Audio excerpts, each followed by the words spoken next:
জানেনে মই কেতিয়াও ফ্লেগ হোষ্টিঙৰ ভিডিঅ' বনোৱা নাছিলোঁ আগতে, কিন্তু এইবেলি বনাবলৈ পাম। মানে য'ত আছোঁ তাত ফ্লেগ হোষ্টিং কৰিবই।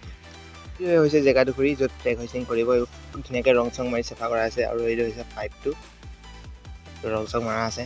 কিন্তু এটা কথা এটা হ'ল জানেনে, মানে কথাটো হ'ল কি, মানে আমাৰ ইয়াতে মটৰটো বেয়া হ'ল, পানী তোলা মটৰটো যোৱাকালিয়ে, আৰু যাৰ ফলত এতিয়া পানী নাই। চব টেপ খোলা আছে কিন্তু পানী নাই। কেণ্টিনত যদি চাওঁ, ইয়াতে আগতে থাল আনিছিলে, থালৰ জেগাতে এতিয়া পাত আনিছে জানেনে। থালবোৰ সেইফালে আছে, থাল ধোৱাই হোৱা নাই, এইটোও ধোৱাই হোৱা নাই। অ' ভাই পানী অকণ আনি দিবি নেকি ক'বা বা?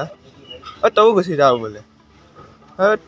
কি এটা কথা কওকচোন, পানী খাবলৈও নাই, এক মিনিট, খাবলৈও নাই, হাগিবলৈওতো যাবলৈ নাই, পানী গা ধোৱাটো দূৰৰে কথা, মানে কেনেকৈ হোষ্টিং কৰিব হয় ইয়াত। ময়ো আছোঁ ভিতৰতে ইয়াতে, জানো কি হয় আছে তেনেকুৱা।